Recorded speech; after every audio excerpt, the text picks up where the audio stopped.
waddling dinosaurs. When will those awful offspring of mine learn to pick up their pipes? Super Mario, Super Mario, Super Mario World. Super Mario World was a show from the past. And if you're thinking it's good, well, you'll be sorry you asked. Delfino and the Peach here are watching what they can. The budget was $2 and a piece of ham. Super Mario World. Super Mario World, it just looks like ass. The Supershow Saga, it's a gas! Why must you start the recording while I'm watching Vinny sneeze like Donald Duck? No, I'm just double tasking. I gotta sneeze. Yeah, if I tried to do that right now, I think I would get an ulcer in my throat. That's terrible. Oh no, where'd your video go? Christmas, where am I? I don't know. What's going on? Ah!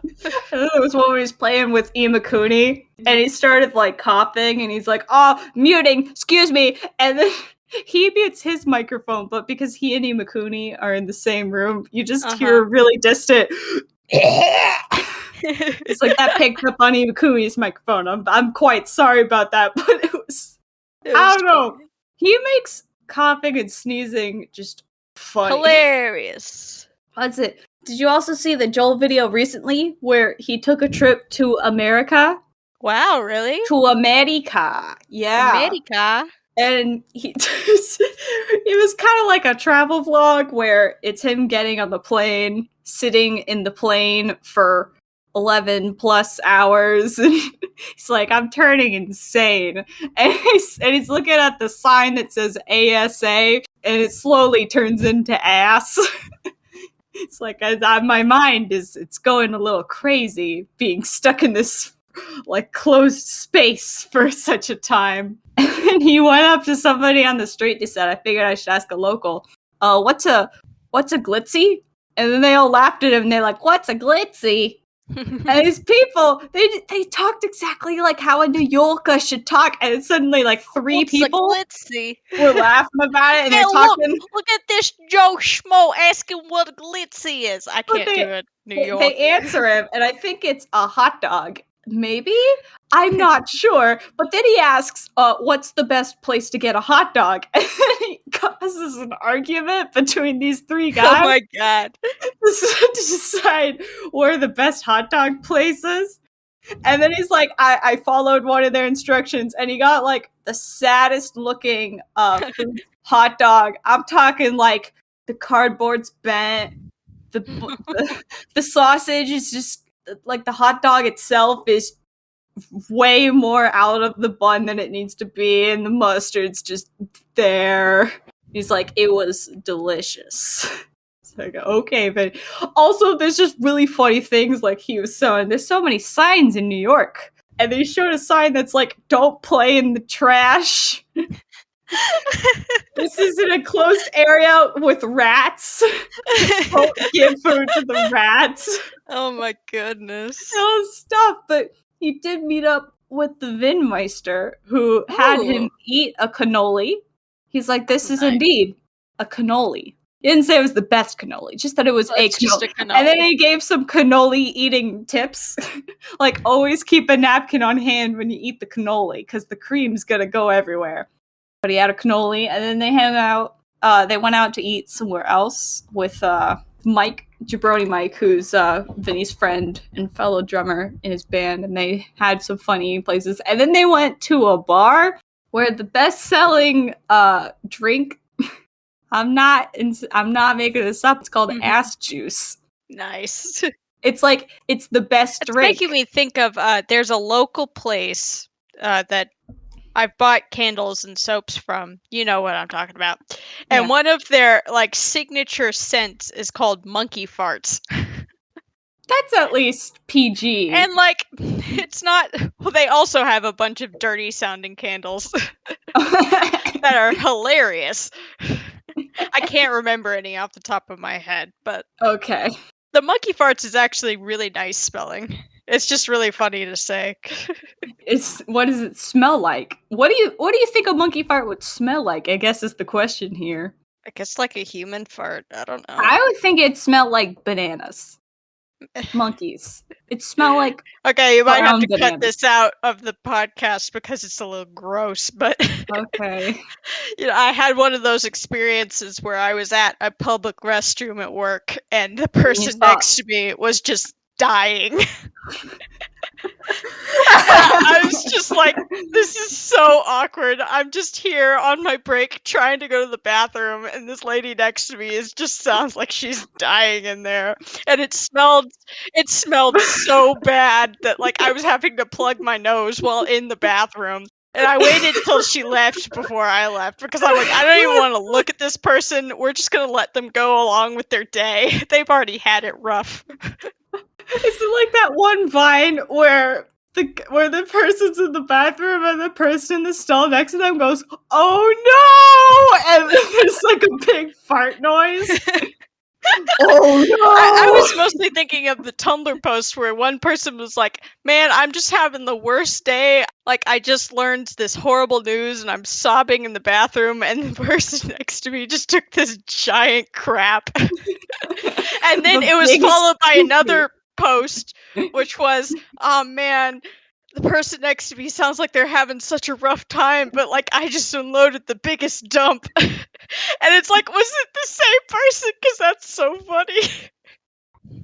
I don't know. Oh, I found it! You found it? Oh no. It's so fun. Wait, alright, I'm gonna share it into the chit chat. Please watch. That's why I'm gonna have to watch this now. Let me mentally prepare myself. Okay. Oh no, fart.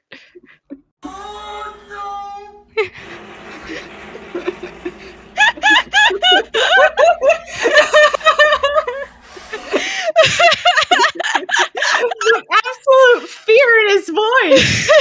Oh no! How do I get back to the recording booth?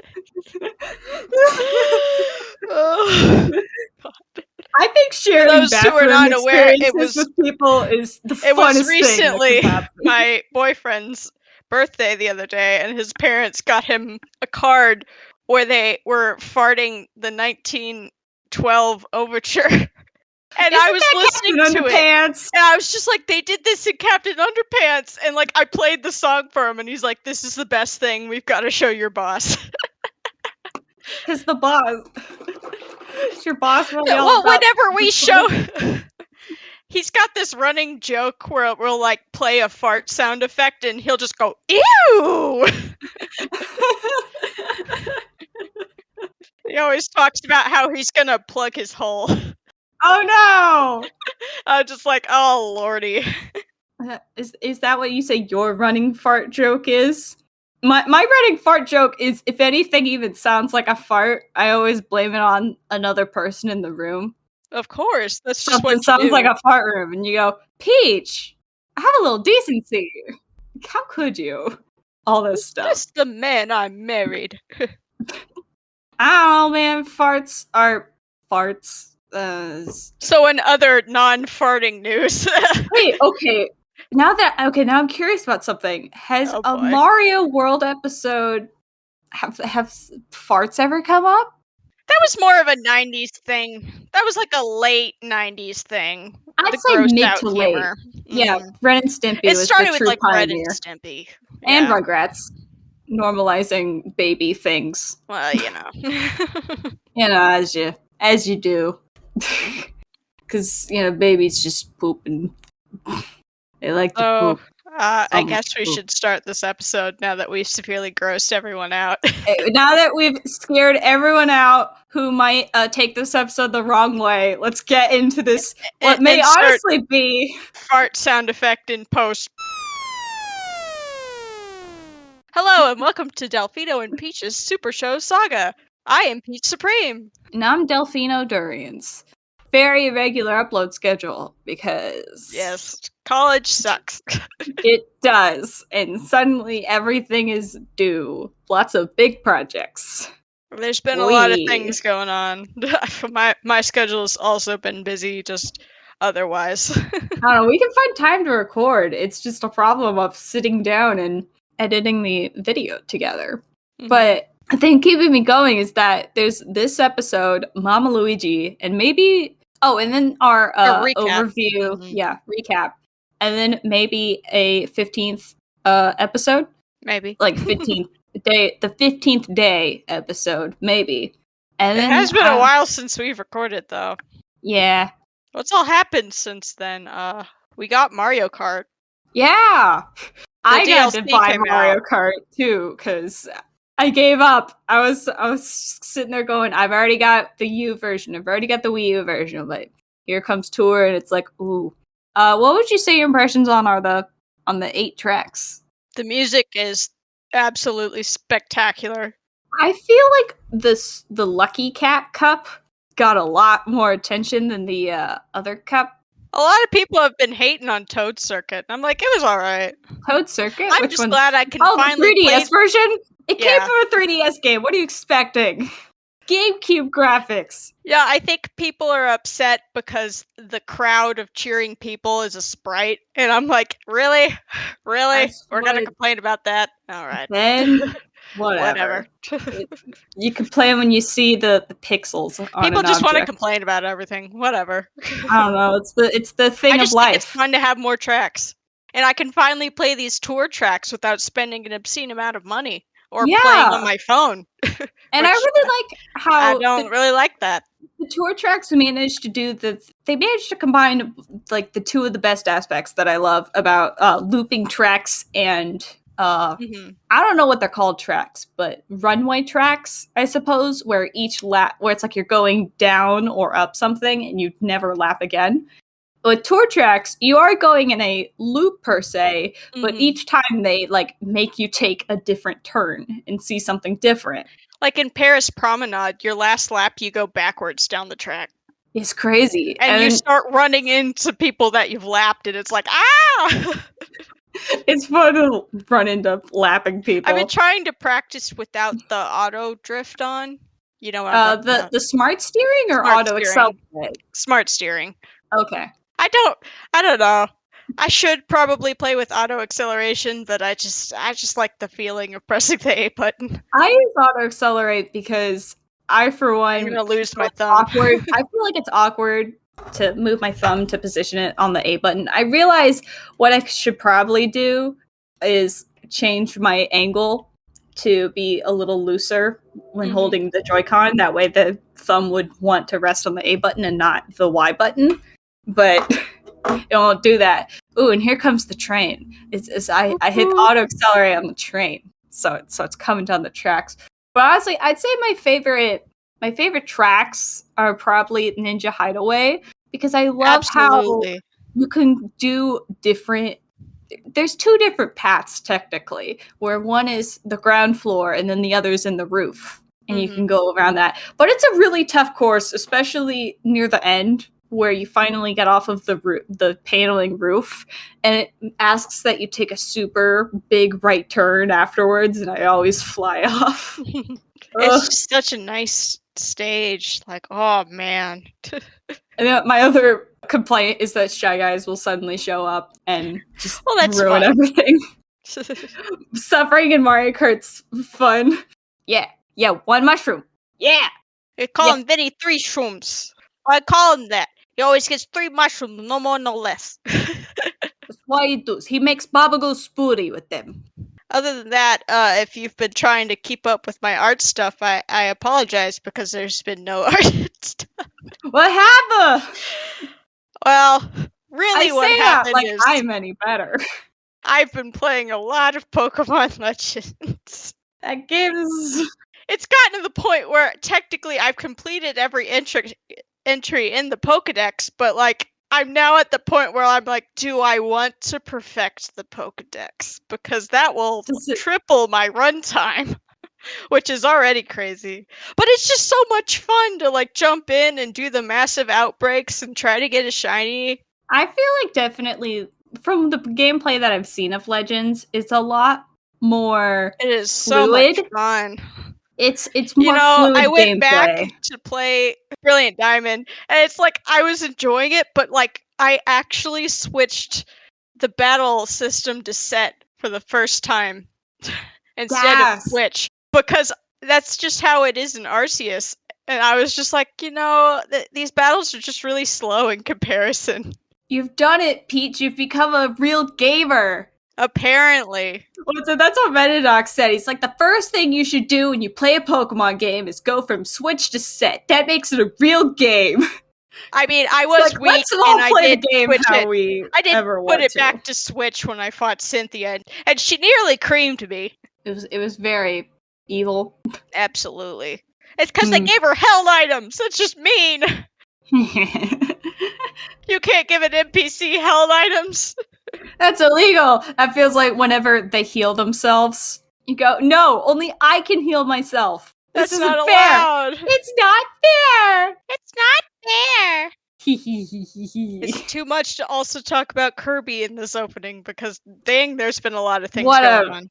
Let's talk about Curbs. Curbs. I've been playing a lot of Super Kirby Clash because you have the copy of the game, but I'm a very long distance away, so I don't play it for a while. So until then, I'm just playing Super Kirby Clash over and over, and I have hit the point where I'm finally like running out of gem apples. I'm run out of them, and it's like, oh, I want to get the 8 gem apple reward by spending 100 gem apples on something else. Or when I need a certain requirement and it doesn't work out, I go, no. Why'd you kill them before we got the Team Meteor? How could you? No. Why? All this stuff.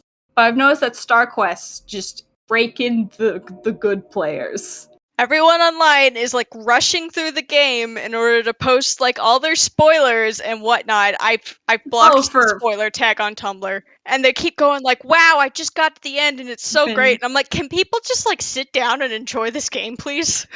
This has been happening for I'll over play a decade. I know, but it's just like, dang, I just want to really enjoy this game. I'm having so much fun with it. I mean, that's the whole problem with being online and wanting to enjoy something. It's that you feel like you have to rush through It's it like because the you feeling want the I first got experience. when I was playing Luigi's Mansion 3. It was that I was having such a fun time that's like I was getting near the end of the game and I'm like, I don't want to be at the end of the game. I want to just keep playing forever.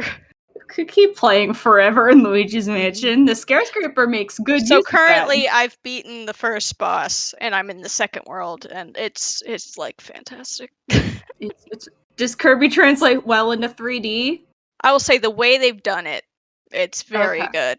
What do you mean by the way they've done it? They actually made me like Cutter and Needle. Needle? In my Kirby game? I know, Needle is like the loser ability that nobody wants, but it's like, wow, Cutter, they actually because fixed Cutter it. has that swooping motion, so you could get things like higher than you.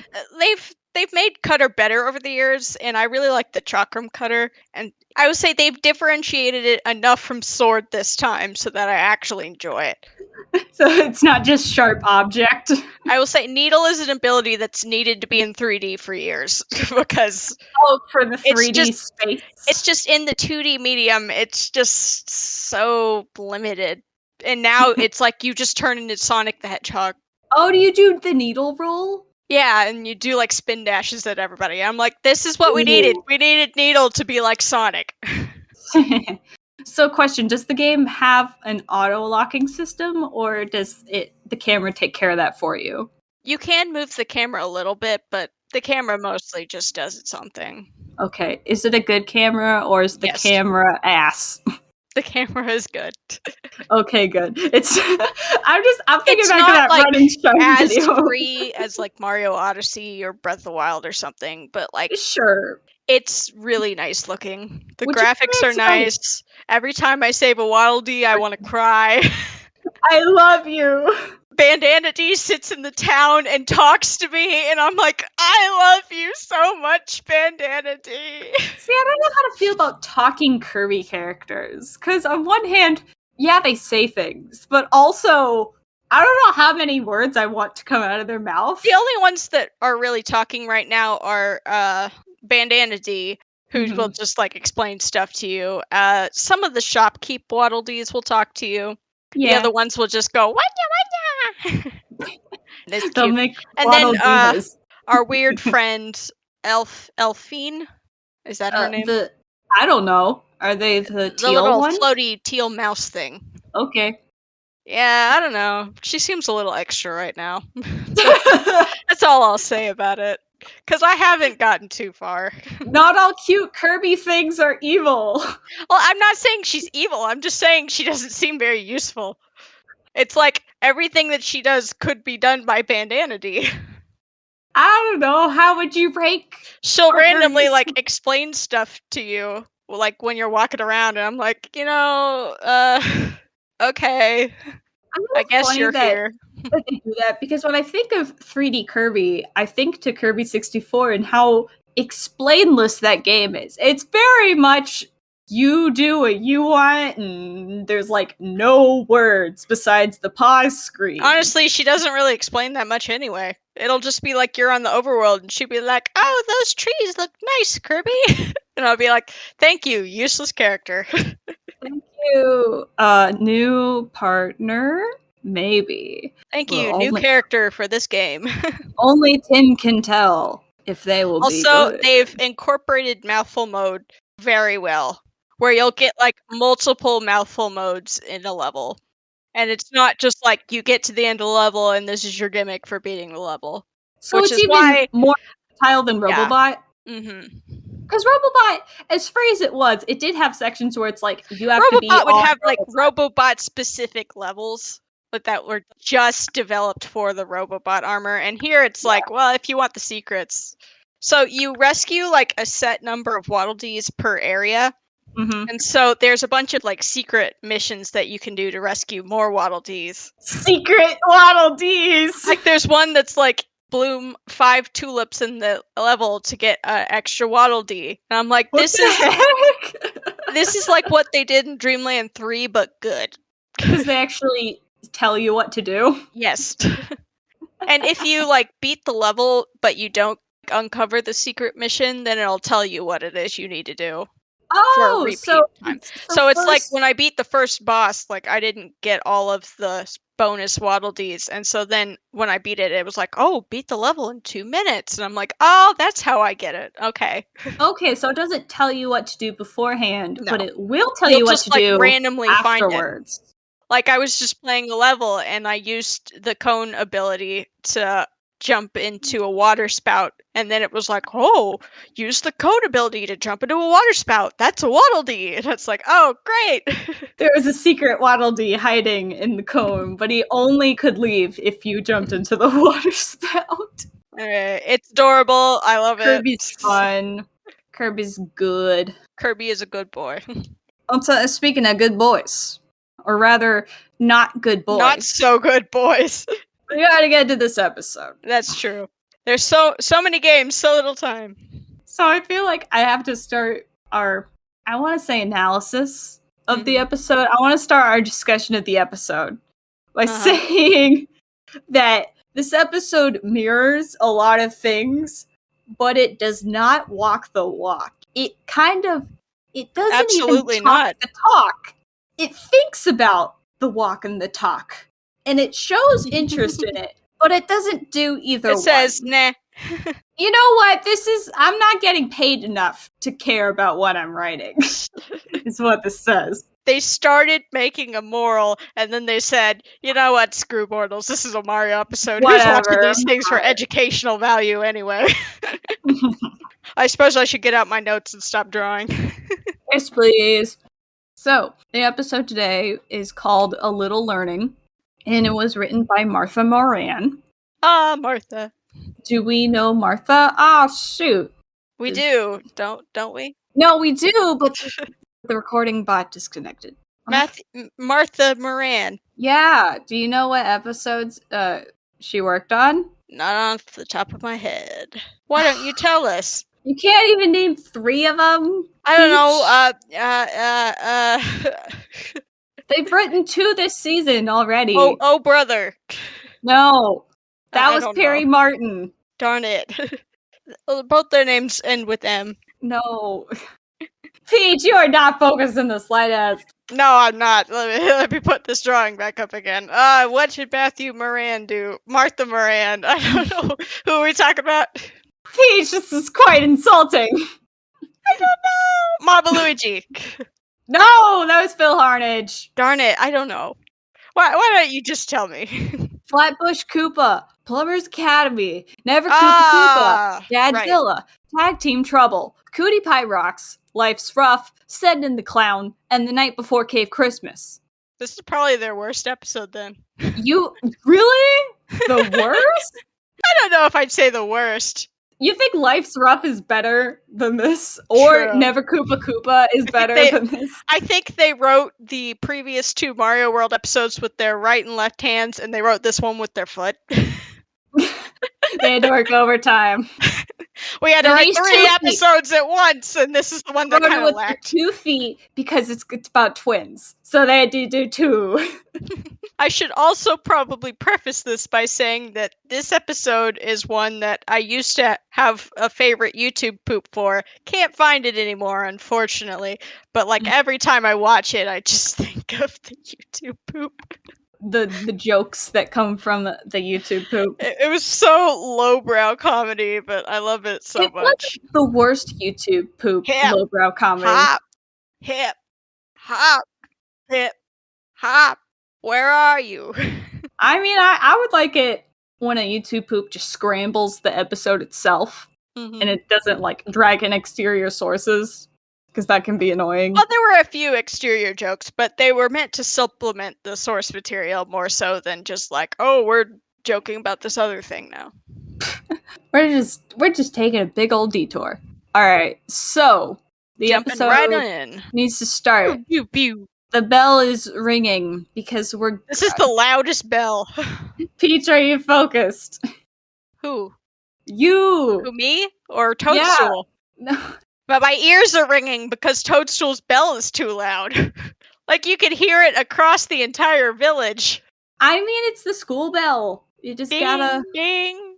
Ding ding goes the school bell. Why is she dinging a bell when there's a bell on top of the building? I think the bell on top of the building is a architectural bell, meaning it doesn't actually ring, it's just there for looks. Does that mean she has to ring the bell every time we hear the bell ringing in the show? Well, she's the only teacher that seems to be there, so... This is Makes reminding me sense to so much me. of the Kirby episode where they try to start a school. There's 3 Kirby episodes that I try to start a school. And they all fail because of know. what we've seen in this episode. They keep repeating it over and over. They're like, this time, we're gonna learn, For real, I'm gonna make a school. we're gonna learn about school. Well, first they were like, we need good teachers, and then they're like, no, we need good students, and then they're like, nah, I was right before, we need a good teacher. Alright, so what we've established in this episode is that Peach has decided that the cave people are too illiterate, and we need to have a cave school for the children. She doesn't say they're illiterate. I think illiteracy comes up once, and it's Koopa who says it. That's true. Anyway, she's decided that as the princess, she will take it into her own hands to teach the cave people Well, teach the kids. good citizenship or something. The school is not a school for learning, it's a school for Getting the citizenship. kids away from the adults so they can have adult time. I don't know. What? What are they doing in that adult time? Working? There's no one to talk on the phone with because we don't have phones. True. I guess they're just working. It's getting rid of child labor or something. No, I don't know. Either way, it's just the little schoolhouse. I feel like, I don't know, Toadstool is a bit like Marie Antoinette in that Marie Antoinette movie, if you ever watched it. I don't believe so. It's hard to explain, but there's a scene in the Marie Antoinette movie where she's just out in the garden, and she's like in a little small house, just kind of not playing pretend or make-believe, but more so just having moments where she feels like she's more of a commoner, but she still has the luxuries of being a royalty and all that stuff. Where it's like, you kind of want to imagine yourself as the other side. Even if you're the rich, you kind of want to imagine yourself as Yeah, I the get less what you're saying. rich. and vice versa. So that's kind of how I see her. She's just like, it's a fun, I don't want to say distraction because it paints Toadstool in a really bad light to say she's just doing this because she just thinks it's fun. She doesn't care about the kids. She does care about the kids. She cares about orphans. All those orphans. All those orphans. Well, they don't have, orphans haven't been invented yet. So we just have cave people. So she's going to take care of the cave people. I suppose so. Either way, she's ringing the bell, and Uktar and Yoshi come running together. They're like Yoshi's got a cute little backpack. They're the two pals this episode, inseparable schoolmates. So they come up, and then Uktar says, "For you, teacher Toadstool," that's not what he says. He hands her an apple, I think, which has, it's either an apple that has a worm in it, or it's just a curled up worm. I think it's an apple with a worm in it. I think it's the first one. It's the smallest wiggler I've ever seen. Well, that's a baby wiggler. We don't see them that until makes the it even worse that Yoshi eats it. Whatever, Peach. Yoshi doesn't have a problem eating live animals. What would it being a baby make any difference? Well, we've said that Yoshi is a vegetarian. Well, an insectivore. Yes. So yes, he has no problem with this. It's so whatever. Also, there's a fun running gag in this episode where the gag is that Yoshi will never get the jokes that Uktar is playing. Like, he keeps trying to go, I don't get it. Why would you not like the caterpillar in the apple? Caterpillar is delicious. It's so yummy. I would say Yoshi's very cute in this episode. On the opposite side, Uktar is a little turd in this episode. I feel like you're extra... I think he was worse in Night Before Cave Christmas. True. It's probably because this was one of the first episodes I ever saw. This was my impression of Uktar for the whole series. Yeah. I was just like, wow. Honestly, if this is this being our last Uktar episode, I'd say... really doesn't paint him in a great light. Well, that, but also he was much more temperamental than I thought he would be. Mm-hmm. He acted a lot better than I thought he would act. This and Cave Christmas are his worst episodes in that he acts the worst in them. Well, he's only had a few episodes. That's the thing, and he doesn't show really up Yoshi. Too much. It's more so Yoshi is our new mascot, and Uktar's just kind of there to give John Stalker something to do. He still wanted to get hired back, but there were no toads, so they had to make do. And there's no Mauser. It's so sad. Oh, please. That's because Yoshi ate him. Please, Yoshi, don't eat me. No. No. My cheese. No. I get those plumbers. Now I'm just thinking of that Smiling Friends bit where Alan's like, what happened to my cheese?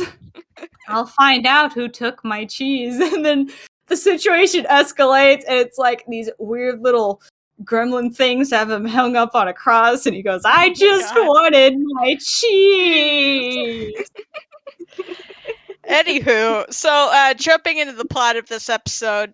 And Hopper spying on these people because they want to go to school.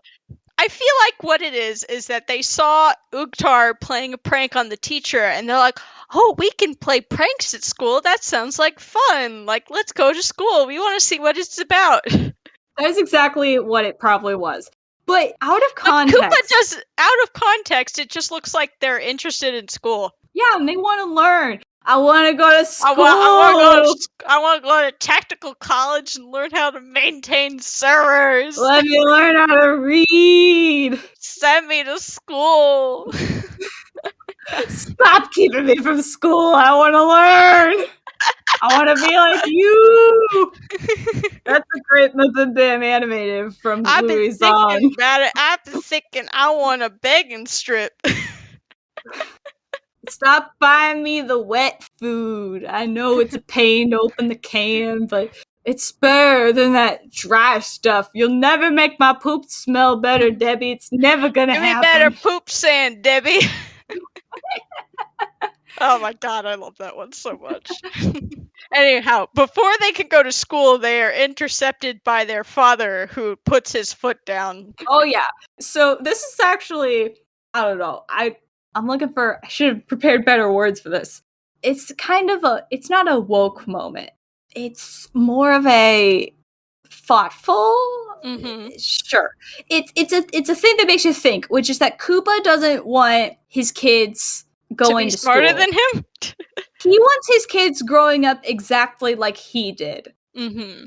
If anything, it kind of reminds me of the Turning Red movie, where the whole thing is the mom wants her daughter to grow up and behave just like her, because that's what she had to do with her mother, is to grow up just like her, even though she didn't want to. It's a whole generational pipeline of... And, like, it you makes have to sense be if this it's way. that Hip and Hop just want to go to school because they're 5 and they're like, oh, school sounds fun. We can play with the kids and be nice. And Koopa be like, whoa, whoa, whoa, whoa, whoa, whoa, whoa. But here, like, as we've said, like, it seems more like they want to go to school to cause mischief, which would be something that Koopa would totally be in for. But, I think Koopa doesn't, because they didn't say why they wanted to go to school. True. They just said, I want to go to school. And then Koopa goes, no.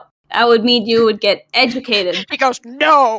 I will say in the YouTube poop, they absolutely boosted the audio for when he says no, and it's so great. No! I don't No! Either way, Koopa wants his kids to be like him, and he lists all of these qualities that he wants them to be. Like, he wants them to be illiterate. He wants them to be sneaky, like, deceitful, this and that. And then he finishes the list, and then Hip and Hop go, but you forgot lying! And he goes, yes! Like, yes, lying! An excellent trait.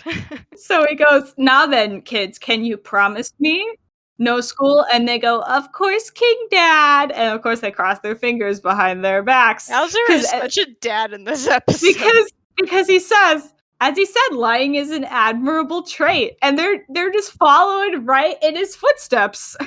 But I feel like, if anything, Koopa fell for Hip and Hop's lie for this, because maybe they're not usually liars. Yeah, that does seem more like Cheatsy's bag. Who would just constantly be lying, and then Koopa would go, yeah, you're not. I just know. Maybe that's why Koopa's so worried about them going to school, because they're still in that, like, innocent mindset to him. So he's like, oh man, they could easily be corrupted into doing good. I can't send them to school. I mean, that's the whole thing about teaching at a young age. Is the brain is very influential. This isn't like super canon because it's Mario is missing. But in Mario is Missing, Lemmy is the one Koopaling who is not super interested in taking over the Koopa tradition of being bad. Like, he just wants to go run away to the circus. What? It's part of the plot for that game. When you look at some of the background info, they're like, yeah, Lemmy's not super into this. He just wants to have fun. So I don't know much about the canonicity of that, but it is something that they mentioned. Is it canon in Luigi's canon, and do we want that? I don't know. In the Mario comics, Larry only spoke in pictures. He spoke like Toadstool in the Superstar Saga, where she says symbols, and then the symbols fall out of the bubble and explode. Oh, that's tough. Anyway, we get our first normal caveman that speaks a complete English sentence. What? Really? It's taken 11 episodes to get there? I mean, besides Uktar, have there been any cavemen that said anything other than ooga booga blah blah? Maybe. But that would require rewatching everything. True. And I don't have the energy to do that. Yeah, but you're right. It didn't sound too out of place for him to do that. Maybe because I'm just so used to Uktar being fluent that someone else being fluent wasn't crazy. Also, this guy's got the worst case of, like, receding hairline I've ever seen. They haven't invented the comb over yet. You just gotta age gracefully. There's no hair dye. There's no wigs. There's no nothing. Anywho, they fly on by.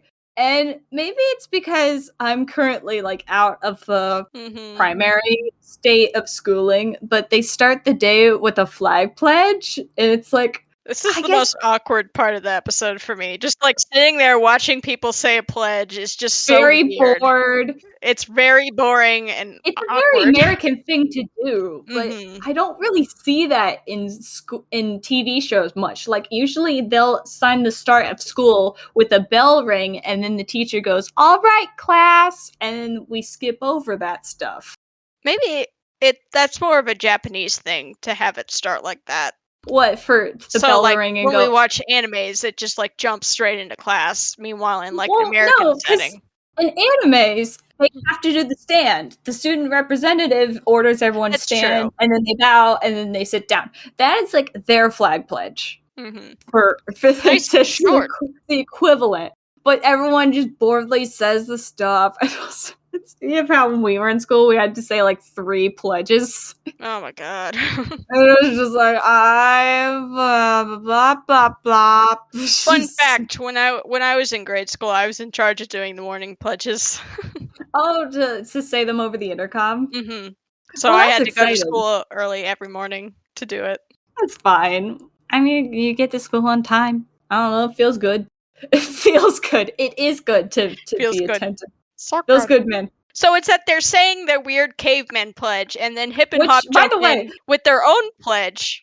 Do you know what what they're pledging to? It's to the United States of Dinosaur World. Sorry, United Lands of Dinosaur World. They It's don't just have a so state weird. structure. Oh, They no, have man. land. Because, there's cone land, there's desert land, there's jungle land. It's all the lands to make up the world. Or something. And so when the Koopalings start saying their pledge, I'm like, do the Koopas also have a pledge? Or is it just that Hip and Hop have heard their pledge and decided to make a spoof of their own pledge? That's the And thing. just made up some stuff. There's a lot of weird questions that this episode poses about Hip and Hop's whole motive in this episode. I think the answer to your question is there is no answer. And they're kids and they act Are on they instinct. being genuine? Or and are they're they just being have silly? childlike innocence? Or are they trying to be little poop starters? Honestly, I think it's the former. Because they're really small. And if you talk to a really small kid, the things that come out of their mouth is... It's hilarious. It doesn't make much... I'll say earlier today I was logical assisting with a Girl Scout booth, and there was a couple elementary school level kids there Yeah. selling cookies, and it's just like, wow, this kid is just like me when I was 8. Wow, they're so tiny. God, I was so cringy at that age. I don't know, do you expect an 8-year-old to act and speak as a fully functioning adult? No!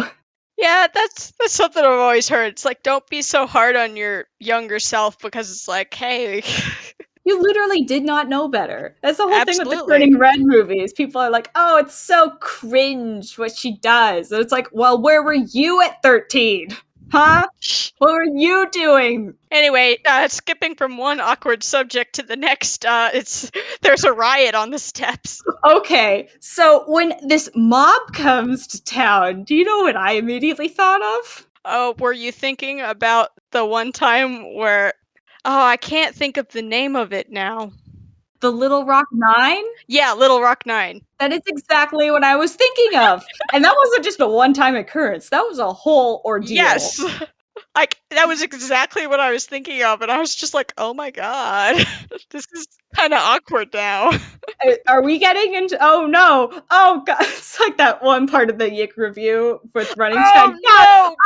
Oh, guys, please. I don't want to get into race relations in this fun game. I mean, Oh no!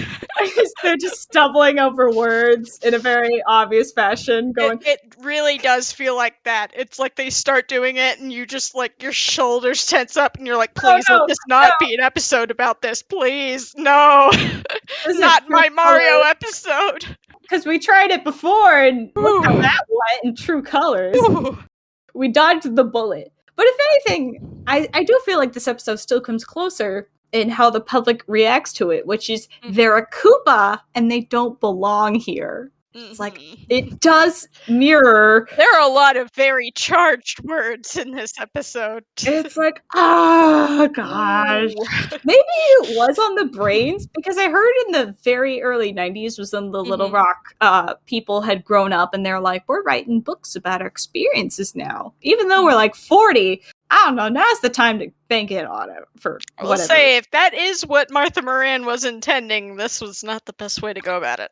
I do not think it was. I think it was, she wrote this without explicitly thinking about the Little Rock 9 revisitation. I think it's just something that it came out into the episode without her intending for it to do so. And then she was like, "Oh, maybe I should edit this." And they're like, "Nah, we already made the episode. It's already We out." already shipped it. She's like, okay. Okay. Sure thing. I think so. I don't think she went in with the intent of writing it to be like that, but what's the word for the subtle things that just they permeate? Life imitates art, or no. What you hear around you affects what you say and do. So it's like, if you're hearing about it, it just will come out in the words that you're writing.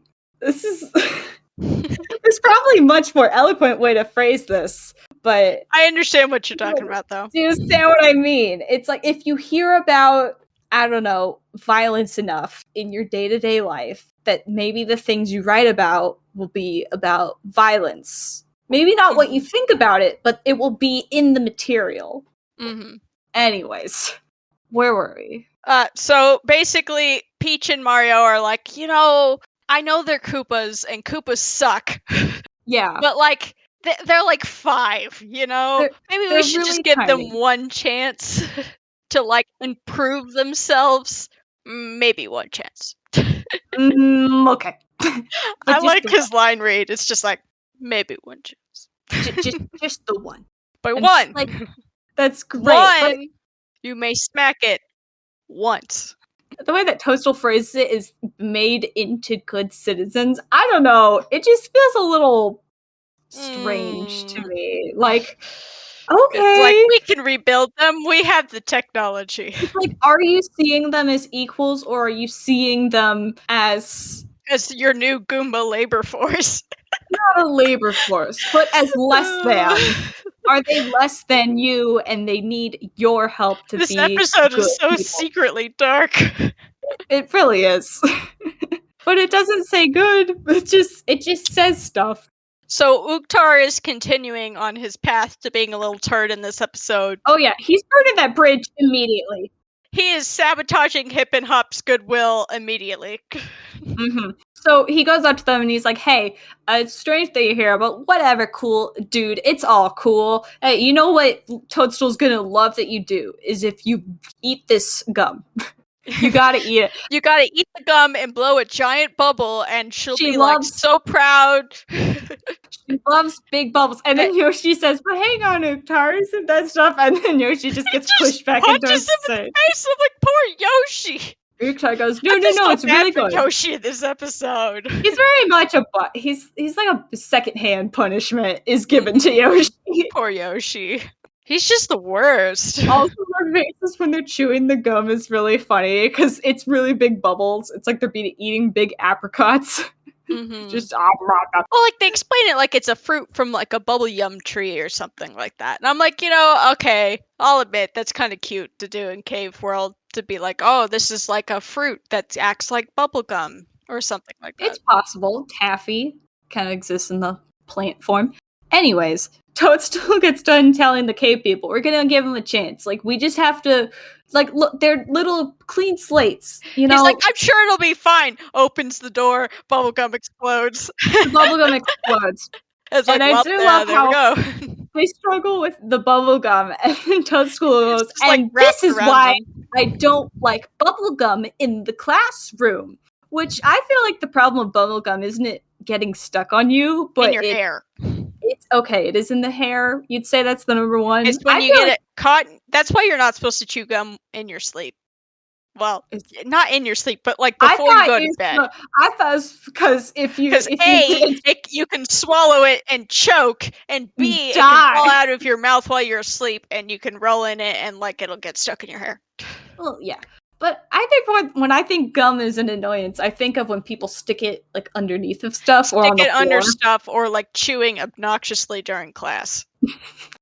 I am the hate latter case. You know, on one hand, I'm kind of like Toadstool with this. I absolutely abhor gum chewing behavior. It's disgusting. Like, if you've ever had to scrape gum off the bottom of any surface, you will understand. It's true. I pick it up off the floor sometimes. It's Yes. funny when it's completely hardened though, and it's on the floor. It's Well, yeah, that's fine. It's safe. when it's melted into like a gooey It's heap. welded to It's welded to the surface, and you stick your hand on it by accident when you're moving a table, and it's just the worst. it sticks to your hand and It's like never no lets matter go. how old it is, it's still somewhat moist. Oh, we gotta talk about something else. Okay, so let's talk about how Toadstool deals with them chewing the gum. So she's pretty darn fair about this. She says, you didn't know about the no gum rule, so I won't punish you. But, like, we're gonna go over the rules, and then you've gotta behave yourselves, okay? And they go, okay. And of course, while she's saying this, Ukhtar is doing that Peanuts bit where you're miming. Well, he's what like miming, person- like, you got to have discipline. You gotta have respect for your director. doing all that. I ought to slug. Yeah, should have been what Toadstool said, but no.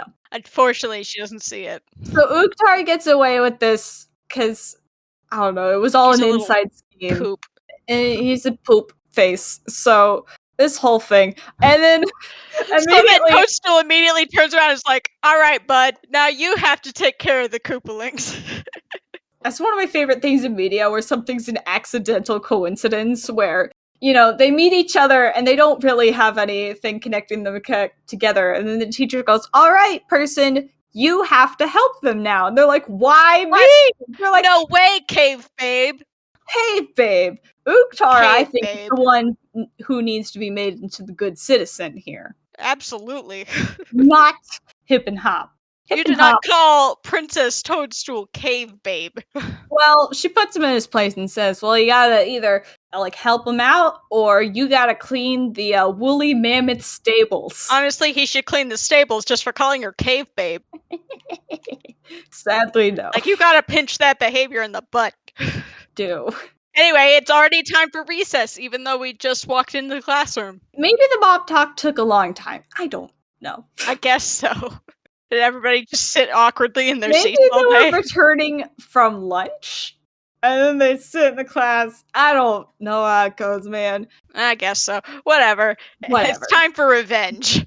Yes, because if anything, I feel like the moral in this episode, the unspoken moral, is violence begets violence. It's and that very the true. only way to really stop it is to not act on that violence yourself. Although I would say another thing going towards the Koopalings are innocent mindset is that this is how they know how to retaliate with their older siblings. Because in the canon of the show, they are the youngest. And so they do get beat up a lot by their older siblings. So all they really know how to do when someone's mean to them, like Ukhtar is to get back at them. I like that theory. Or it's just like they come from a house of you punch back when someone punches you. So it's less that like they've entered the school to be little turds, and more so that they're like, oh man, this guy just made a fool of us. We're gonna get back at him.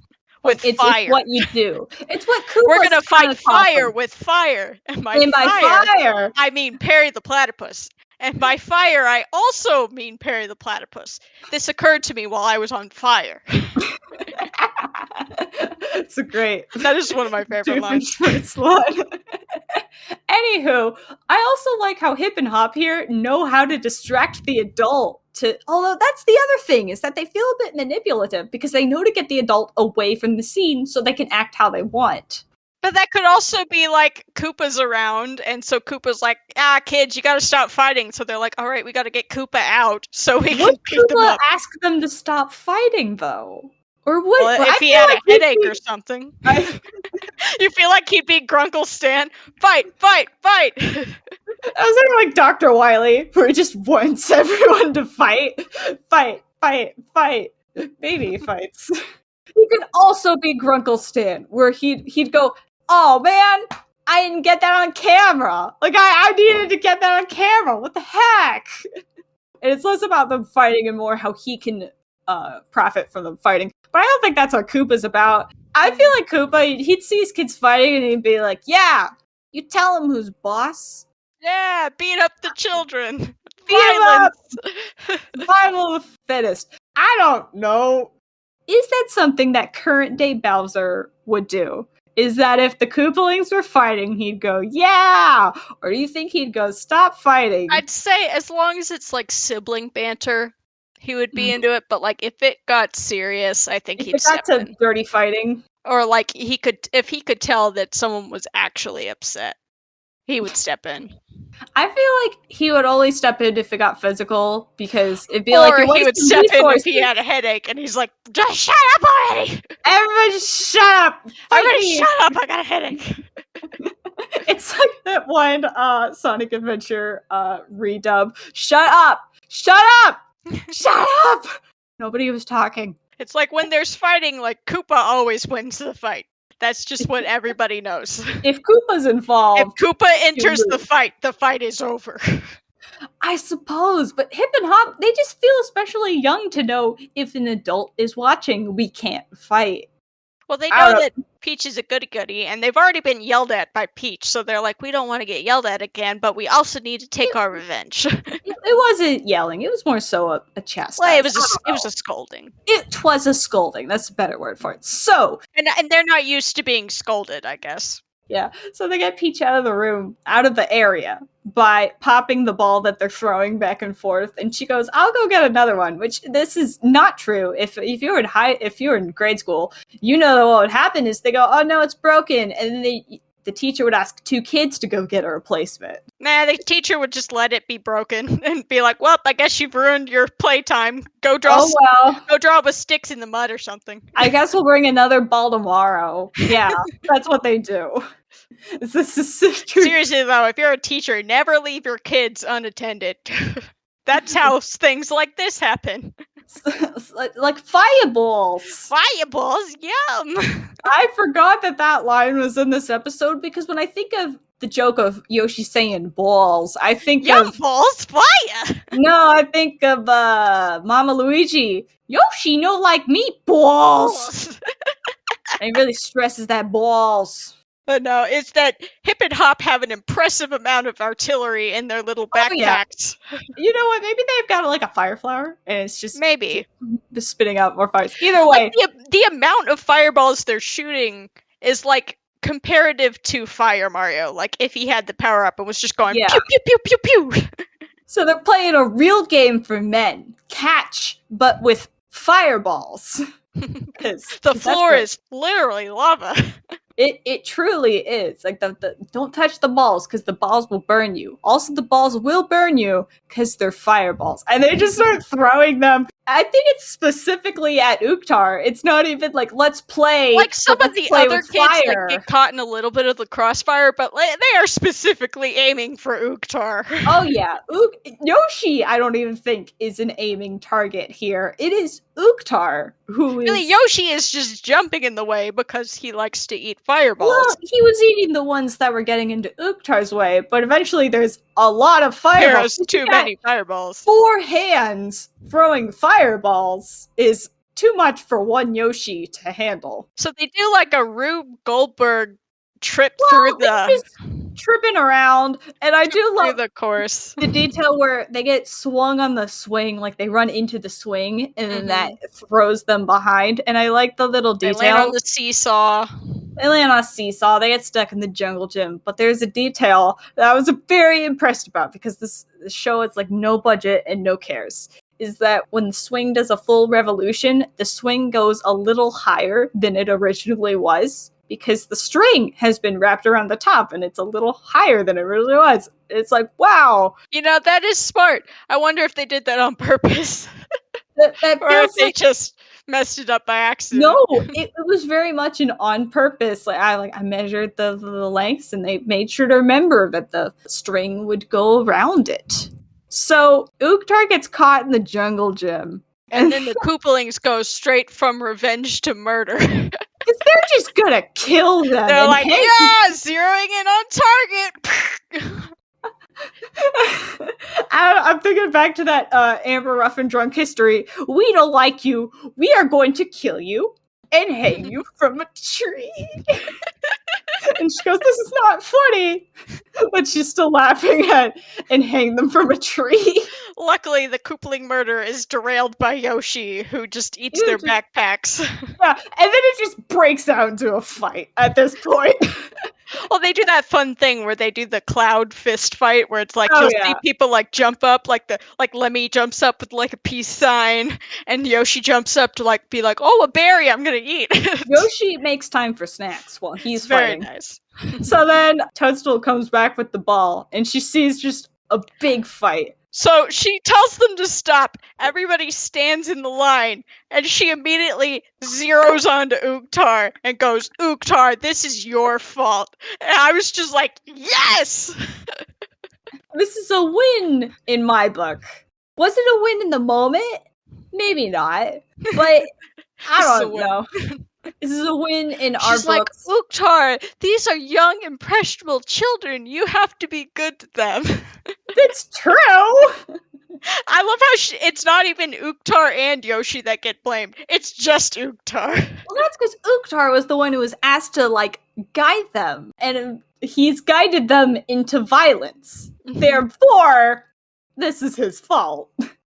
Which is quite true. And also, while she's doing this, Hip and Hop are, like, going, the boo-boo behind Toadstool. Which, if anything, just continues the circle of violence.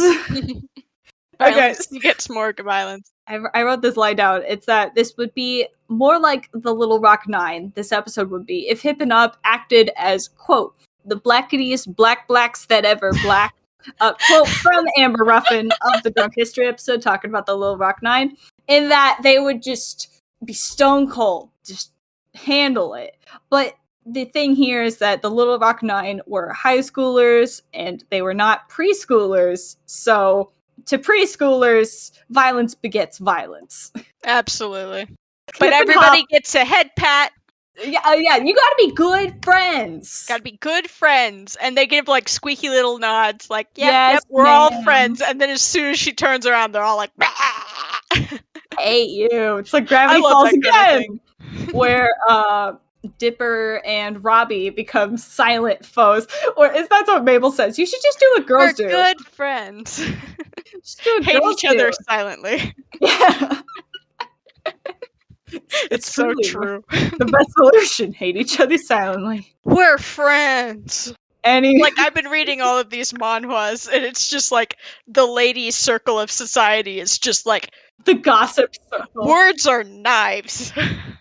Truly. Oh, I'm sorry. I didn't mean to say that about you. Stabs. Like, backhanded compliments. It's just like, true. Oh my god. What's that line from Kirby Superstar? The pen is mightier than the sword? Words are mightier than the sword. Yeah, words are stronger than, physical actions. Whatever. Anyways, Koopa, we go back to Koopa. He's just kind of lazing on his throne. It sure is boring around here. My boy. That was absolutely from the YouTube poop, by the way. Koopa sitting on his throne saying, sure is boring around here. It's true. He's just, for once, he has absolutely nothing to do. Which I really crazy. love this scene of Koopa lounging on his throne. It's like, I want to make that the background of my laptop.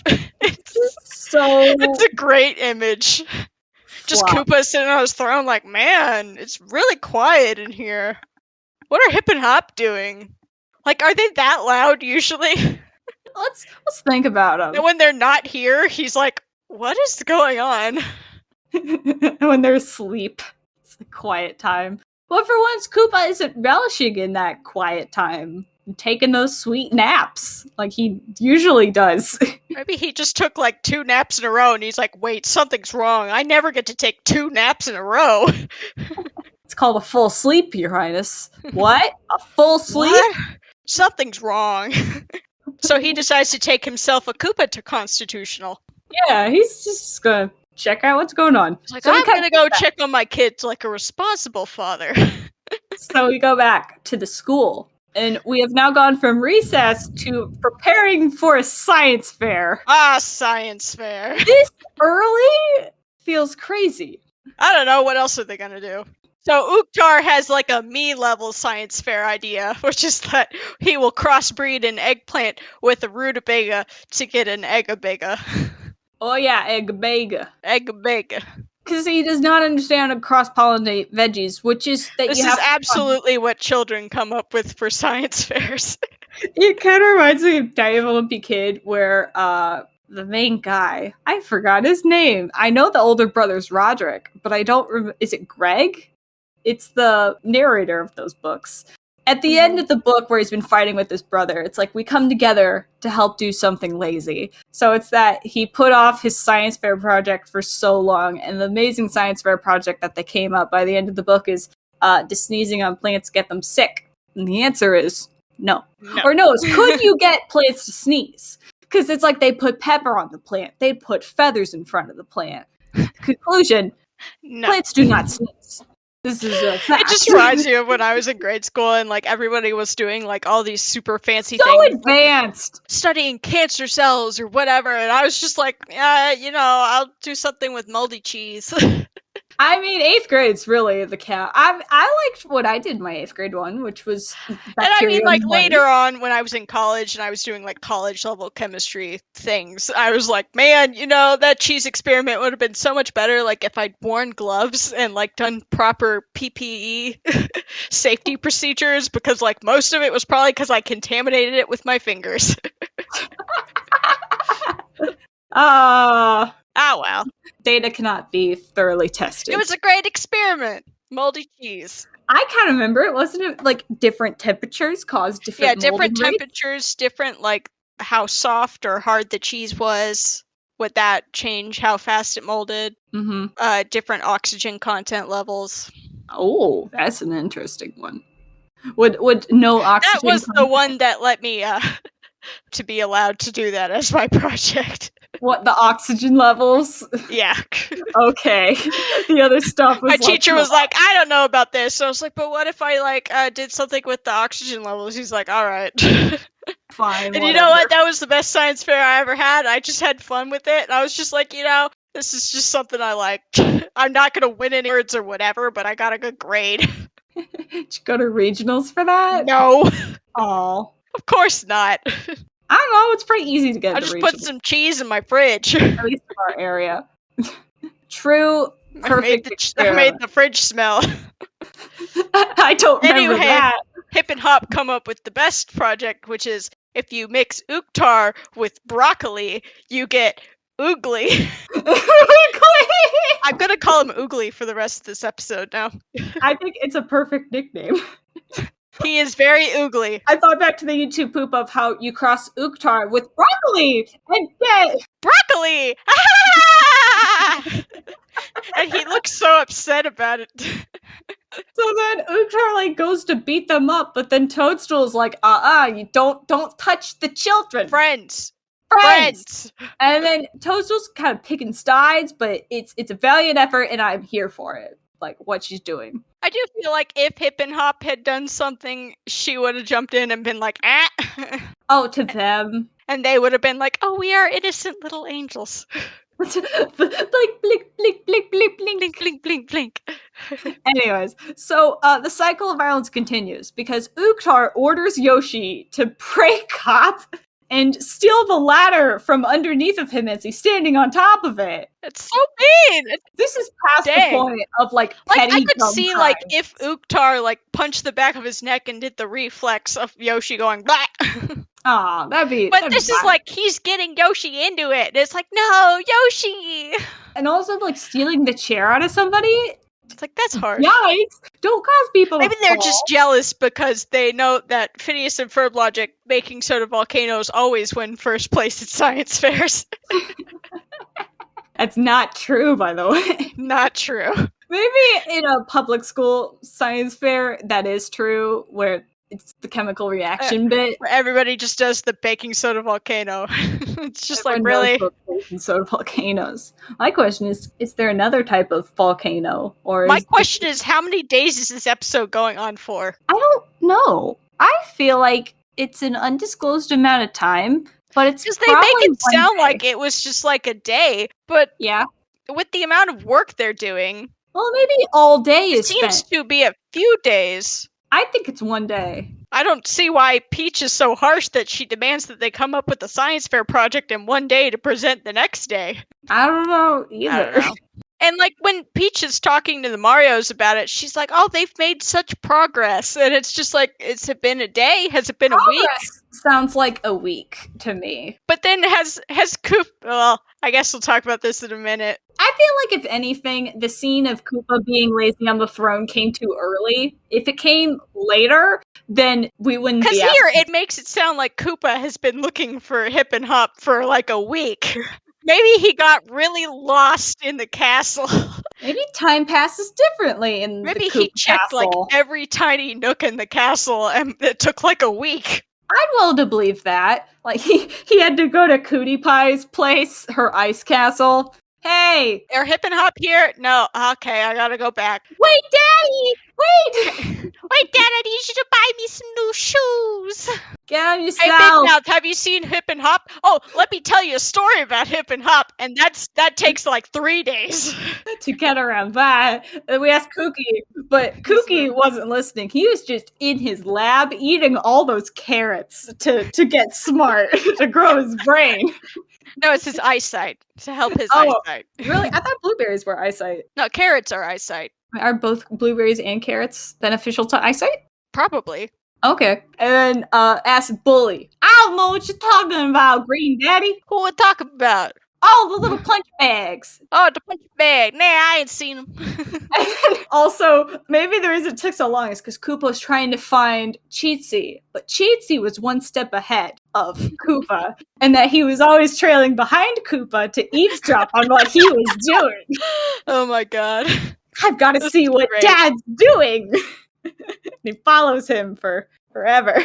I love it. Anywho, one of the reasons he can't find Hip and Hop is because it is now nighttime, and Hip and Hop have snuck into the school to sabotage the science fair. Well, if anything, staying overnight to work on a project is very relatable to me. True. You gotta go in after hours to work on stuff. Well, it's that they went in after hours to work on their own project, and while they were there, they also decided to sabotage Oogly. So now, Oogtar's going to have a surprise tomorrow. Oogly! Oogly's in for a surprise tomorrow. They keep referring to Oogtar with his As new Oogly nickname. now. And I think that's Yes. really funny, is to keep that main nickname going, and then the person will be like, stop it. Stop it. So what is their big sabotaging plan to the Yeah, egg his Egga will be a mama piranha. Oh, mama! Achie! Woo! And so they turn their volcano into Mary Poppins' bag. So first they put a fireball into the volcano, and then the Mhm. pipe, which to me feels backwards. I don't know. It is kind of weird. They only put one pipe in the ground. Also, wasn't the volcano sitting on the table? Like, how did the pipe... Was there, like, a hole in the table? There was a hole under the table. I don't know. This is just so weird. It makes sense when you get to the end of it, but the process of it occurring makes no sense. It's just kind of weird. So what they have done is that they've set up a pipe system that leads from Coney Island Disco Palace to the school. Mm-hmm. And so they've connected the lava pipe to it so that they'll have actual lava coming out of their volcano and get all the gold stars. Yes. It's going to be so realistic. It'll be great. Yeah, and that them wanting to improve their science project wasn't even an act of malice. It was just, we want it to be so real, we'll make it real by using real lava. Duh. That's how you get it to be the best it could be. It's really, they just want to do good at the science fair. Or It could be that they wanted to blow up the school. We don't know. I don't think they wanted to blow up the school. I'm not sure about that, but we'll It get is to true it. that I do lean more towards the innocent idea than they were just in this. I think it's mess that growing up. they don't have the same aversion to violent things as other people do. And they live in a volcano pit. Like, they deal with lava all the time. They know what they're doing. Dealing with like Lava-wise. hammers, Mhm. violent attitudes, violent creatures. This is all normal to Violent them. siblings. Yeah, violent siblings. It's just a part of being a Koopa Mhm. to them. It's a different life, but that doesn't make them a different species. Doesn't Whatever. make it bad. I don't know. Anyways, so science fair has begun. And we've got our judges, Mario and Luigi, who are They- very qualified for this. They feel very smart for being the judges. And honestly, them being so qualified made me kind of sit on it and be like, their jobs are pretty blue collar of being plumbers. Mhm. They're pretty like labor intensive, but I don't know. Got good brains about them. And I mean, the level of things we're seeing at the science fair are like Ega Bega. Like, they're totally qualified to judge this, aren't they? Oh yes. This is not super high level. This is not high school or This is college not Portal level to Mars. research. Yeah, we don't gotta worry about that. So Mario also says that he's quite impressed with Peach because she actually managed to turn them into, again, good citizens. I don't like the use of the word citizens. I feel like good kids would have been a bit better. Or like, I don't know, there's just some other way they could have said it that would be less cringy. I don't know if it's cringy so much if it's like they're finally acceptable in the eyes of our law. Like, It's like, whoa! Whoa! it's not what they said, but that's what saying a Mhm. good citizen makes me think of as acceptable with the law. And it's like, what? Are we talking about laws now, Mario? Do we have laws in this united lands of dinosaur world? I will say, I forgot Luigi was in this episode because I remembered the fact that Luigi is in every episode and Mario is not in every episode. But I was Right. like, where does Luigi show up? Oh, right, he's a judge. Okay. He just kind of is here. He's just kind of there. I like how Luigi has the best track record of showing up. He makes it do. So it's that Mario says that he is quite impressed that Toasto managed to turn them into good citizens. And then And Toasto she's like, says, I think good's kind of stretching it. I But, like the line read. they haven't blown up the building yet, so we're good. Well, she says that she's proud of them. And it's like, oh, Oh, that's almost sweet. that's like a little bit sweet, actually. That they're not perfect little petunias. Angels or whatever. Angels, but they're not blowing stuff up. They're behaving themselves. They haven't murdered anybody yet. The keyword there is Keyword is yet. We're thinking the same thing. So we now pan downwards into the underground to see that Hip and Hop have hooked up this lava pipe. So they're going over the cues for demonstrating the lava pipes. I tap once, I give it the worps. You tap twice, I turn a little. That's the reverse of what it was. That once is just a little, but two is the works, which Even though they say the works, I works. think the works would just be enough to see lava coming out. okay, like a little plume. To Like- go, oh, Because, like, turn it a little is just like a little smoke. okay. And giving you the works would be actually seeing lava come up, Not burn the Not- school down. exploding the school building. Okay. Good Wink. thing to clarify about there. So we follow the pipes a little longer. Get back to Koopa, who still can't find the Koopalings. He's exhausted all his resources. He's down to just calling their names. Hip, hop, Where Hip. are you? hop, hip, Hip. hop. Just can't Hip. stop. saying those names. Where are you? And then also I really like this whole bit where Bowser is just monologuing to himself. I also really like it. Where, first of all, tripping over a random thing that you didn't know was there, very relatable. Man, he trips so hard over that thing. I mean, it's a steel pipe. It catches really hard on his leg, and he just goes straight into a faceplant. And it's like, ow! That's how it is. It's like getting caught on a tall object like a bookcase or a bookshelf. Like, I tripped the other day, and I had a bruise on my leg for like weeks. It's true. It hurts more than you'd think. Tripping over. It's like tripping over a fence. You just get caught up in it.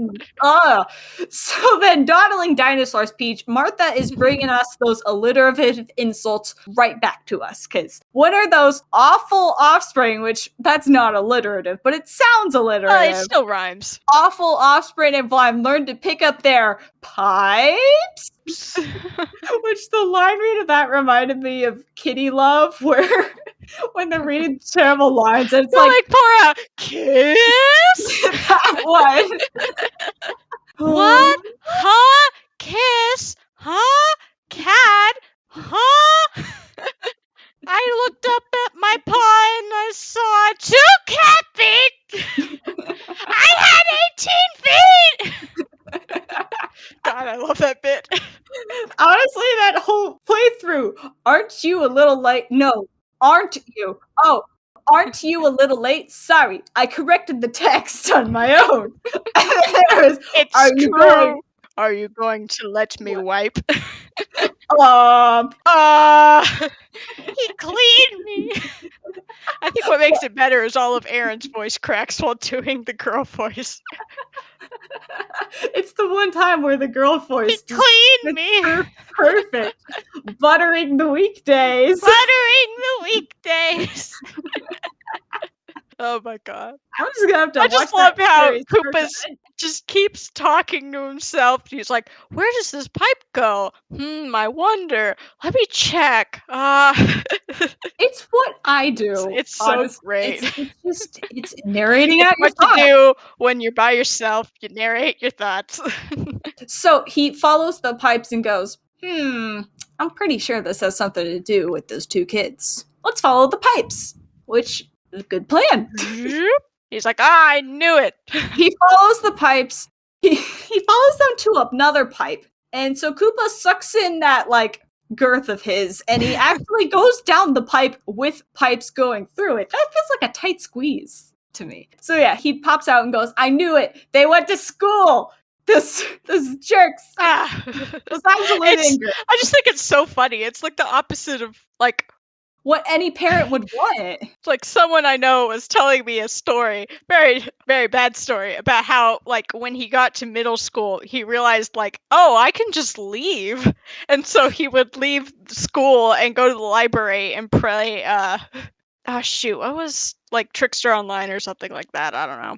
One of those games. League of Legends or World of Warcraft? And then one day he found his mom there. Oh! And it's just like, oops.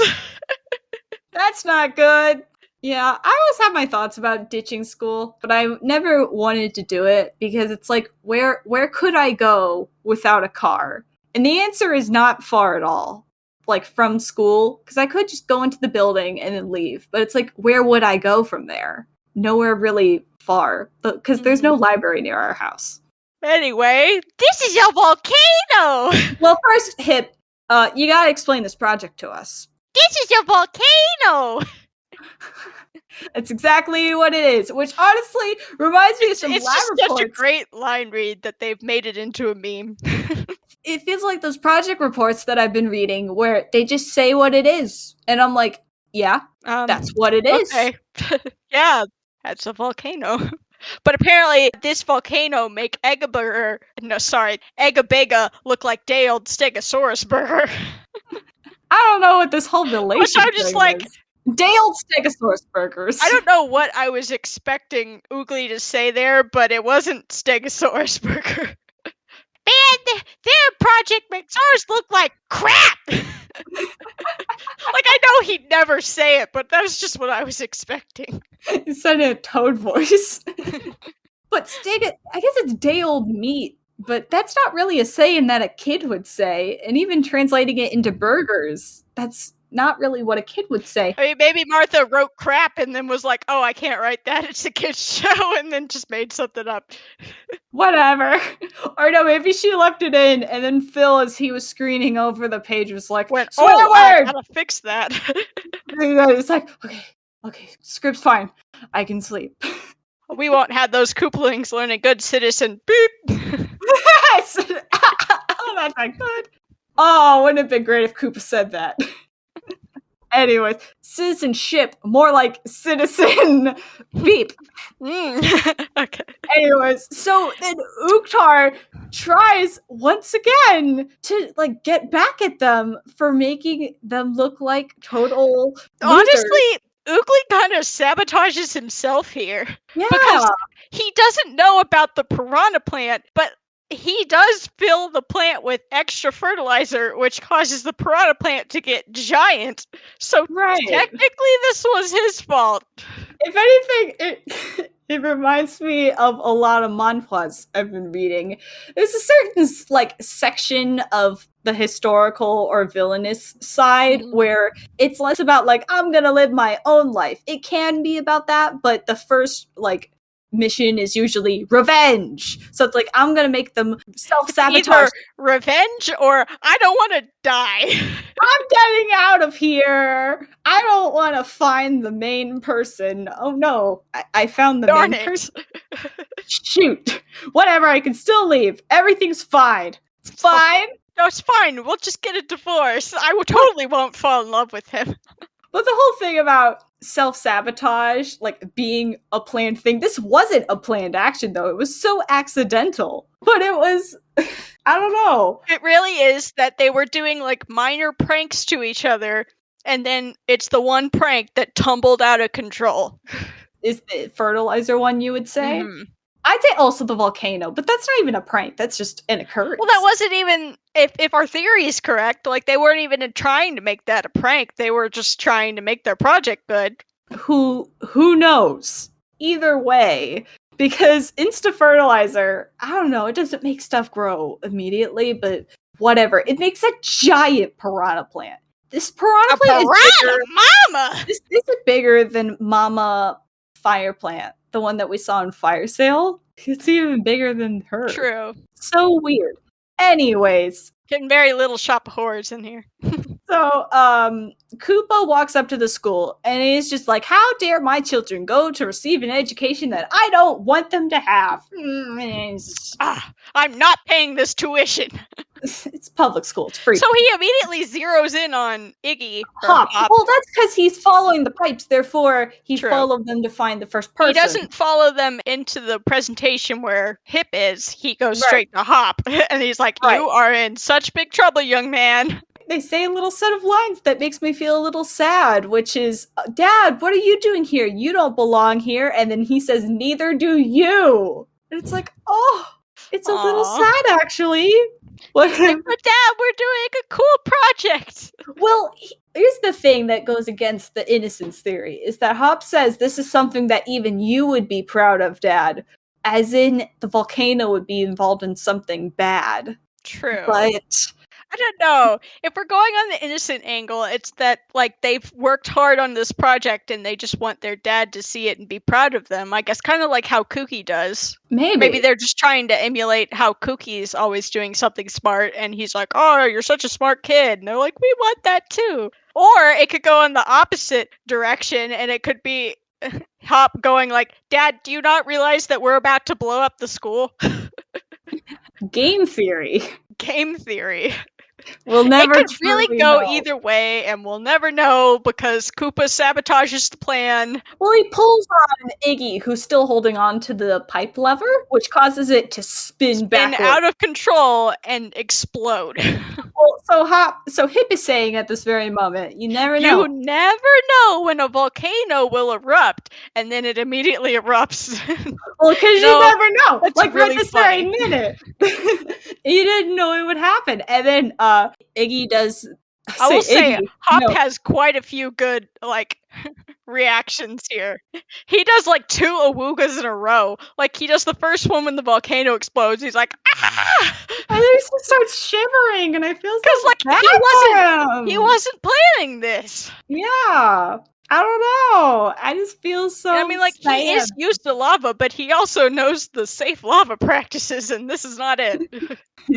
And then we immediately jump into a music break. Because it's really late to the end of the episode, and we haven't had a song yet. And maybe Martha was just having so much fun writing the episode, and then Phil goes, "You didn't forget the song, right?" And she goes, "No, Here's a random song about lava. the temperature's rising, it's getting hot. It's getting hot in here, All right. so put your clothes back on." Oh, yeah." I've been singing that at work lately because our AC was broken again. Oh, no. Didn't catch on fire this time. This time, could it possibly catch on fire again? God, I hope not. Well, I mean, has it been repaired to what you would consider a safe level? Well, it's been repaired so that we're not all dying back there anymore, so. Dying. Okay. Dying on you. So there's so much lava, it immediately erupts the top of the school building like a barometer. It blows the roof off of it. Yeah. Science And fair so is everybody, off the stage. GTFOs, it's every man for himself. Every Koopa kid. Every Koopaling for himself because sorry. No, Hip. Lemmy. Iggy. Lemmy. Shoot. Okay. So Lemmy has to jump out of a window. He crawls out of the window. And so when he falls down, he falls onto Hop, who is escaping from Koopa, and does his second awooga as he's like, "Oh my god, first we blew up the building, and now our dad's here, so we're extra screwed." So they start running away from Because, like, them. he knows that Peach will just yell at them.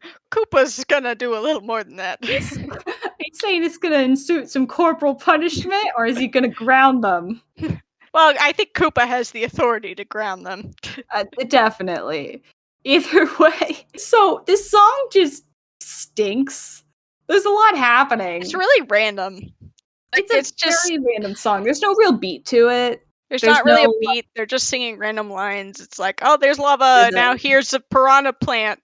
Okay, Audrey 2 is just here now. It also did, you know what? It came to life, and while it was thinking about what to do next, it saw the lava and was like, It's like, oh no, lava! I'm getting out of here. Also, this plant has grown legs out of the pot. Just It makes running me think of around. the Smash Bros. Piranha plant. How it doesn't have legs. Well, this one's got the legs to run around in. It's not like that one where it has to. Well, if you look at Piranha Plant's model, he's got little feet in the bottom. What? I did not know this. Amazing. It's very cute. These piranha plant, it just starts going for them, and then Koopa, he does this turnaround that I was. Koopa's just having a really bad day. He is, but I Like, love his his turnaround. He's like kids on have- all He's fours. been looking for his kid for like a week, and then he trips over a pipe and lands on his face. He That was finally cold. finds his kids, and then like lava explodes everywhere, and then he's chasing them, and he falls on his face again, and then he's getting chased by a piranha plant, and he runs so fast that he's running on all fours. It's pretty darn It's really funny. brutal. So then there's this other bit. Koopa catches up to Hip and Hop, and instead of grabbing them and running away, they have to grab him. And he starts sucking his thumb. He's sucking his thumb. It's Why so did this funny. happen? Is this It's supposed just to be so like weird.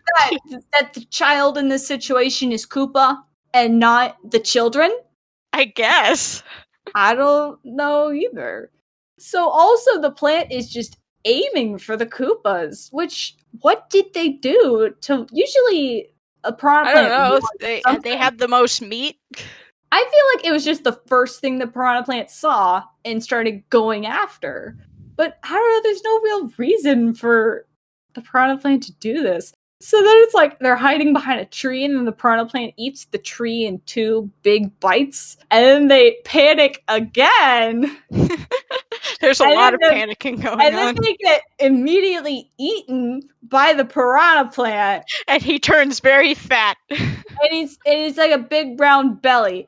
And which then is our Yoshi, fat joke for the episode. you Thank think you. so? Okay. So then Yoshi's like, oh, Yoshi's gotta save the day. So then he also eats the piranha plant, and Which turns Yoshi fat. and if anything, this is We like get that Big book. Chungus Yoshi. It's not super big chungusy. It's rounder. Big chungus is more pear shaped. Anyways, what I want to say here is that this is turning into that book about eating things that have eaten other things. The like the fly and the this and the that. Do you know what I'm talking about? I think you're thinking of I knew an old lady that swallowed a fly.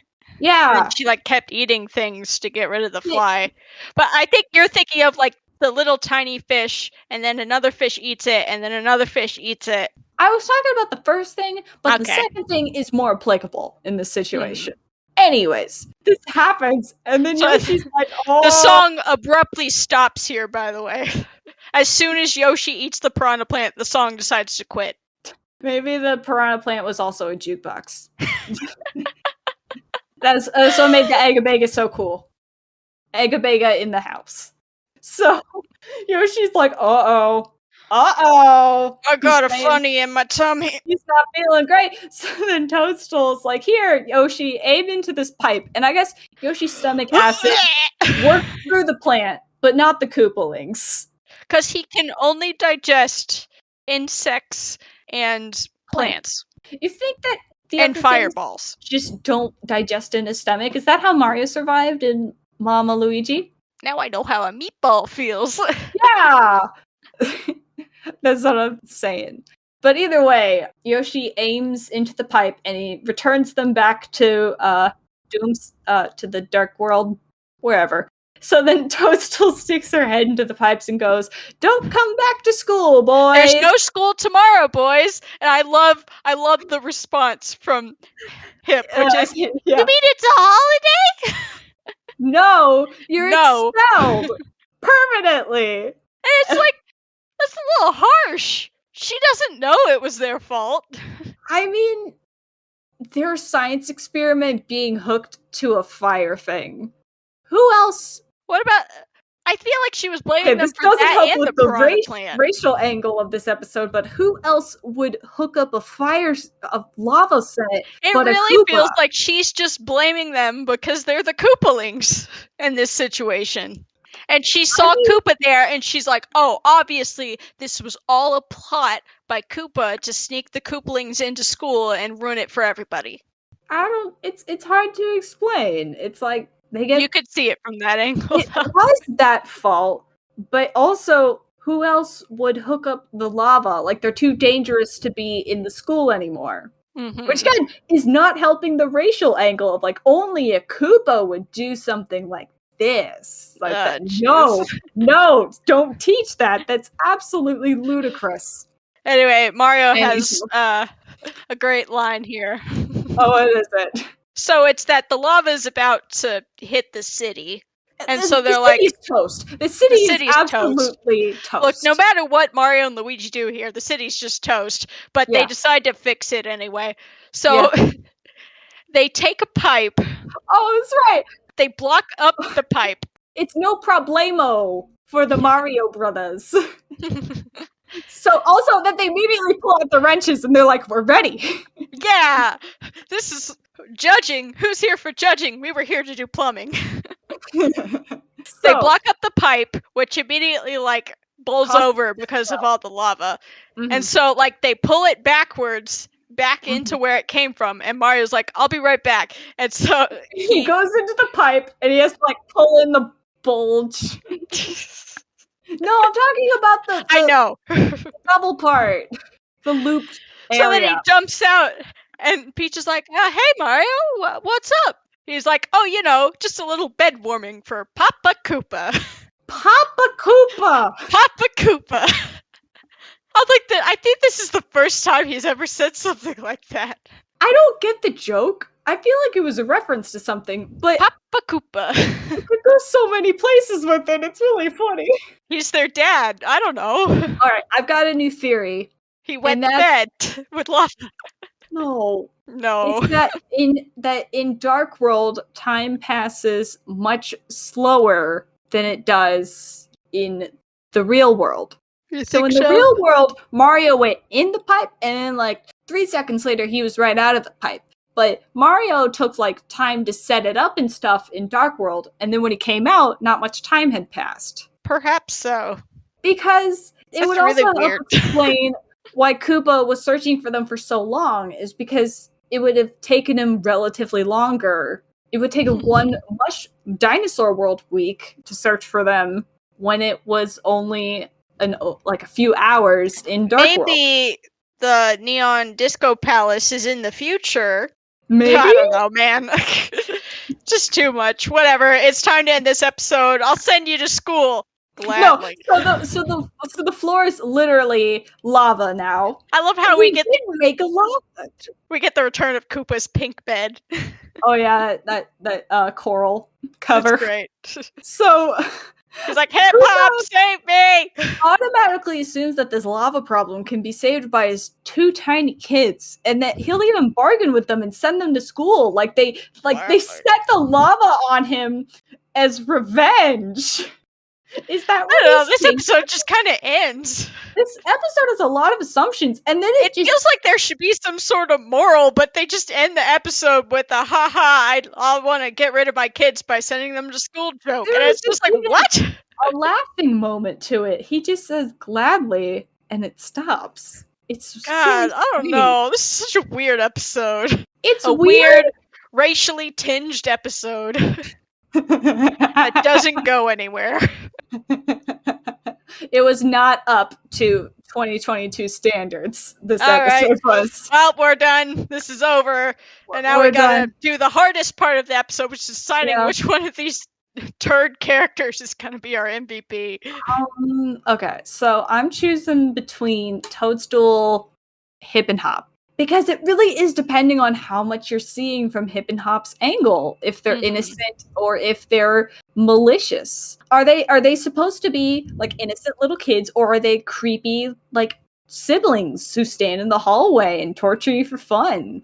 I'm talking about The Shining. Are they creepy twins, is what I'm saying, where they go, because that's what they were in Mario 3, is that they would just have fun on their own time, not really Are they here to cause problems on purpose, or are they just error-prone, and that's just how they've learned to cope with life? It's to go through life with smiles, and not to be so sad about things. I mean, but their lives were in danger. It's hard to know, but also I feel like, I don't know, Toadstool is doing good things in this episode. Who are you leaning towards? I'm honestly leaning towards Toadstool, because she handled the situation very well, and was like, we're going to give them a chance. The people who have kidnapped her, all this stuff, she's like, come on, they're making an effort. Let's let them have a little chance to show what they are capable of. I appreciate I'm gonna give it to good old Papa Koopa. Papa Koopa! Because you know what? I had a lot of fun with Bowser in this episode. He was fun, but I didn't love his ideology of, no, don't go over there. They're not like us, so don't go over there. Again, racially tinged, but not too much. I suppose so. I don't know. It's hard to know. I liked Koopa. I felt bad for him. He went through a lot of trouble in this episode. The final decision to make would be, is this episode more racially, coded than True Colors is? Which one is the true episode about race? I would say this one did it more so by accident, so it came off as more natural. Implicit. It was more forced in True Colors. They were really trying to make a moral and a message, so it came off as like, oh boy, we're just reading a script. And this one, it came off as accidental. Showing its I guess it's a Freudian slip. Oh, it's Freudian slip, but it's also showing its ass I think is the saying for when you just expose a part of yourself. Oops. Oopsie. Ooh. Now we know. It's like when they're writing these Zelda episodes, and then there's a weird fetish that gets slipped in, and you're like, oh no, oh no.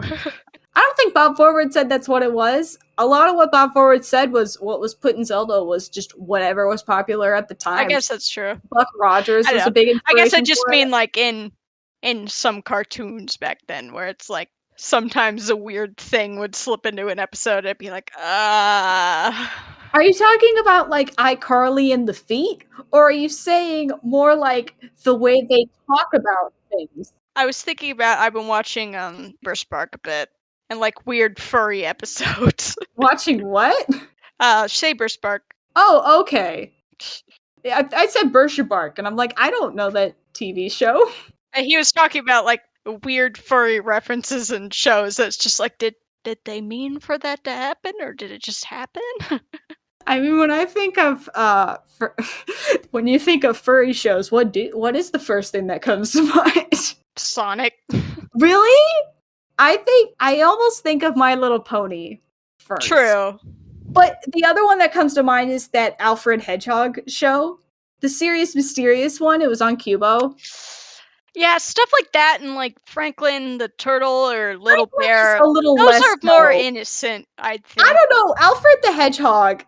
They're like Here- something like Arthur. It's just like, yeah, Let's look I at don't a think that's what picture. they were going for. Arthur, that's not what they're going for at all. Although it's really weird in modern Arthur where they put full hair on some of the characters. Yeah, it's just it's like, really weird. this I don't like does it.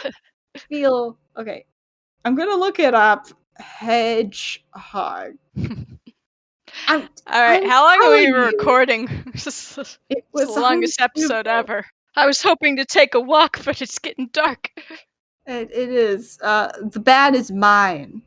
Okay, here is okay, I'm putting it into the chit chat, a picture of the Alfred Hedgehog show. Like, I watched this and I think, I watched a few episodes and the episodes were good. But it's like, That is true. this immediately is the one that springs to mind, not Sonic. I forgot what this show looks like. Now, this show feels like someone who watched a lot of Sonic and made a furry I show. like the skunk though. I like the skunk boy. I do like the skunk. I think his hair, his coloring's cool. Yes. Does that make me a furry? No. I Let's end this episode. I don't want to before hear we about start that. any other weird stuff. Dan's furry stuff. That's hot. That's hot. I don't care what you say. Alrighty. That's Well, hot. in one way or another, we've each reached the end of today's episode of the Mario World, and we've almost reached the end of the series. Woo! Woo. I guess we'll tune in next time for the best episode ever. Ever. Ever. That's a big statement right there. Oh no. It's a true statement. Oh, okay. Sorry. I thought I quit Discord out of habit. I was like, Oh oh my no, I did it again. Where can we find you, Delfino? You can find me at Peach Supreme. What? You can find me, Delfino Durians, at delfinodurians.tumblr.com. You can find me in my room playing Kirby. Yeah. And not not at my art blog, which is peachsupremeart.tumblr.com. outro. Maybe once was- I've played more Kirby, I'll start drawing a little more. But right now, I'm just enjoying my time with the game. The Slowly. outro was composed by Taylor Lair. You can find more of her music at tlair.bandcamp.com. That's T, the letter T, laire.bandcamp.com, and her Twitter in a link in the description. Yay! Yeah. That was a fun episode. Okay. Bye, Zani. Paisani.